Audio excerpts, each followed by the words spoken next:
Welcome to the Deep Dive. Today, we're taking a closer look at a question that seems to be sparking a lot of conversation lately. Can a man really be both soft and strong in today's world? Hmm. It feels like a paradox, you know? Yeah. Something a lot of people wrestle with. Yeah. And we're here to sort of unpack the maybe surprising truths hidden in that. Exactly. And our mission for this deep dive really is to explore what that balance actually looks like in, say, 2025. Looking across different cultures, too. Right. We want to uncover why this kind of duality has become, well, attractive, and I think crucially offer some practical ways for you listening, ways you can genuinely embrace this without feeling like you're losing respect or, losing yourself in the process.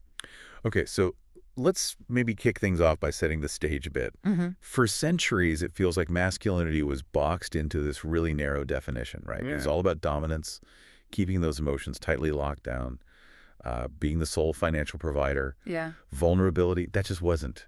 It wasn't in the blueprint. But how rigid was that old manual, really? Oh, it was incredibly rigid. I mean, the traditional masculine values, they truly centered on stoicism. Stoicism, right. An unwavering provider role, physical protection, maybe above all else. Emotional sharing was minimal, almost non-existent in many cases. Minimal feels like an understatement sometimes. Yes, and this created a very specific, often really limiting mold for what it meant to be a man. It was a mold that, sure, for many offered a kind of strength, but maybe lacked true resilience underneath. And yet, here we are. We're seeing this profound evolution happening. It sounds like, as you said, we're not just tweaking the old definition, we're genuinely expanding it. Exactly. But for a lot of people, that might still feel a bit counterintuitive. What exactly are these powerful additions, as you put it? And how do they really integrate with that traditional idea of strength? Do they replace it? That's really the crucial insight, I think. What's truly revolutionary here isn't just adding new traits on top. It's realizing that qualities once maybe dismissed as soft are actually amplifying the traditional strengths. Amplifying them? How so? Well, think about it. Emotional availability isn't weakness, is it? It builds stronger alliances, deeper trust in relationships, even at work. Okay. And actively shared responsibilities, across all aspects of life, home, work, community, that's not just about fairness. It's about leveraging diverse strengths. You get a more robust outcome for everyone involved when you do that. That makes sense. And seeing communication, real communication, and even self-care, not as breaks from being strong, but as crucial forms of strength, things that prevent burnout, foster clarity. That's where the real power lies now, I think. So it's about reframing. It's completely reframing what a truly resilient man looks like in the modern world. And it's striking, as you mentioned, that this shift isn't just happening in, say, Western countries. It points to something much broader, like a global rebranding of manhood almost. It's fascinating how universally this is unfolding, yeah. Look at Japan, for instance. You've seen the rise of the so-called herbivore men, shokutanjians. Herbivore men, right, I've heard that term. Yeah, these are men who are actively choosing to opt out of the traditional hyper-competitive career paths or aggressive romantic pursuits. They demonstrate a quieter strength, maybe more introspective. They often prioritize personal hobbies, well-being, over those old societal expectations. So they're challenging the definition of success itself. Exactly. In a very high-pressure culture, too. Okay. Then, look at Sweden.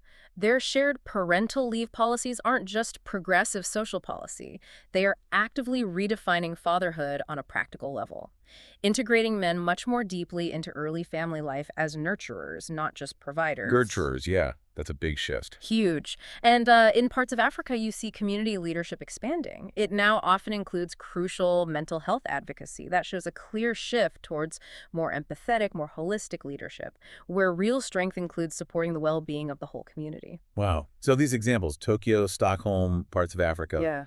they're clearly not just isolated trends. Not at all. They point to a universal movement towards a more, well, nuanced and multifaceted understanding of what it means to be a man. Definitely. But, okay, if this evolution is so evident, and it seems, on the surface at least, so beneficial, what's holding so many men back?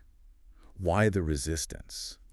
That's the core of it, isn't it, that resistance? Many men face this really deep-seated fear, a fear that embracing any form of what they perceive as softness equates to weakness. Right, weakness. Or that it will inevitably lead to losing respect from peers, from partners, from society. It's a powerful narrative they've often internalized for years. So this isn't just a vague idea then. It's a real, felt fear for many. Absolutely. What does the research actually say about that fear? Is there any basis for it? Or does the evidence point elsewhere? Well, what's truly counterintuitive and maybe hopeful is that the research findings actually suggest the complete opposite. The opposite. Yes. Studies consistently show that men who communicate openly, who are willing to be vulnerable, they don't just report feeling better personally, they tend to have stronger, more stable relationships. They actually face a significantly lower risk of divorce, for example. Good, that's personal life. What about professionally? Well, beyond personal life, vulnerability in a professional setting, admitting mistakes, asking for help, showing empathy that's been shown to actually increase perceived leadership trust. Increase trust, not decrease respect. Increase trust. And if you connect this to the bigger picture, emotional intelligence, which really encompasses a lot of this softness, it's consistently shown to boost income and effectiveness in leadership roles. It's not just a nice to have, it's becoming a strategic asset. A strategic asset. Wow. Ultimately, it leads to this idea, softness isn't the absence of strength, it's the control of it. It's strength wielded with precision and care. Okay, so these aren't just abstract concepts. They're qualities that can genuinely reshape your life, personally and professionally.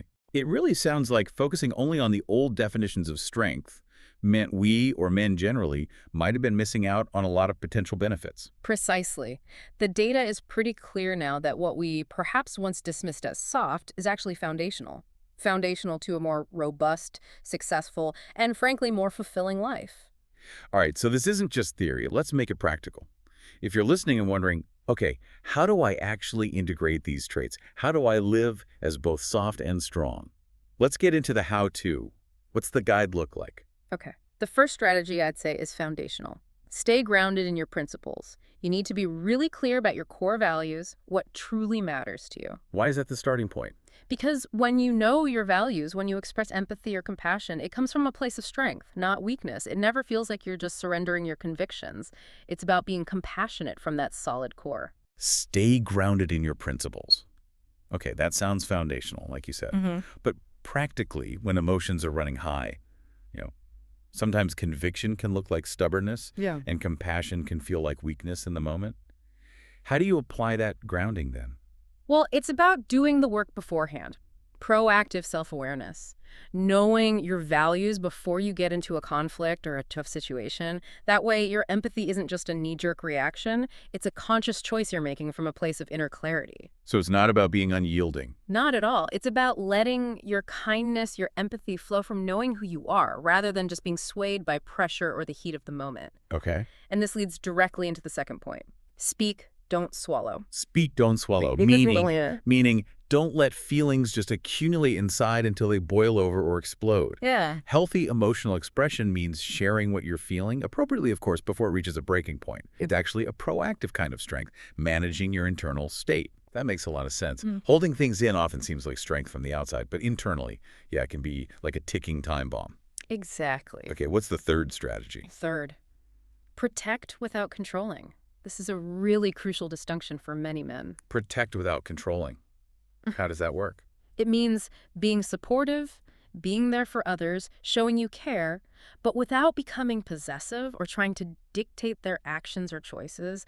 True support empowers people. It doesn't own them. It respects their autonomy. That's a powerful clarification. Because, that line between protection and control can get blurred, and it can really stifle relationships. It really can. So these first three are quite relational. What about developing these traits within yourself? Right. That brings us to number 4. Train both body and mind. This is about a holistic approach. Holistic how? Well, physical activity, hitting the gym, playing a sport, whatever works for you that builds physical strength, discipline, resilience, we know that. But equally important is intellectual growth reading, learning new things, challenging your mind. That builds wisdom. And then there's mental well-being, practices like therapy, mindfulness, meditation. These cultivate clarity, emotional resilience, self-awareness. So it's not just physical strength or just mental toughness, but the whole package. Exactly. Nurturing every aspect of your being, body, mind, and, dare I say, spirit or emotional core. It sounds like an ongoing journey, definitely not a final destination. Absolutely. Okay, and finally, number 5. For those moments when things get really challenging, Maybe conflict arises. Mm. How do we lead then? The fifth strategy is lead with kindness in conflict. Kindness and conflict. That sounds tough. It can be, but look, when you're faced with difficult situations, intense disagreements, you might not be able to control the external circumstances or the other person. But you can always control your own tone, your own demeanor, your response, choosing to respond with calm, with thoughtful kindness, even when you're being provoked. That is a profound display of inner strength and self-control. It tends to de-escalate situations, and importantly, it reflects your true character, not just your reaction. I really like that. It seems like it all kind of boils down to this idea you touched on. Maybe strength is how hard you can hit, but softness is how gently you can hold. That captures it beautifully, I think. What a powerful way to frame it. It really encapsulates the essence of what we've been exploring in this deep dive. So as we start to wrap up here, it feels clear that the man of the future, or maybe just the fully realized man of today, is multifaceted. Absolutely. He's both the protector and the nurturer. He's both resilient and open. He doesn't actually have to choose between power and presence. He can embody both. And embodying both creates a more integrated and ultimately more powerful self. This evolving vision of masculinity, it really offers a path. A path to more fulfilling relationships, yeah, but also greater professional success and just a deeper, more authentic sense of who you are. It's not about losing anything, but gaining dimension. Exactly. It's about embracing every aspect of your identity as a potential source of strength. So for everyone listening, as you reflect on this deep dive, here's the thought to maybe take with you. In what ways can the men around you, your friends, family, colleagues, or even you yourself, start to embody this expanded definition of strength? One that truly embraces both power and presence, resilience and openness, something to think about.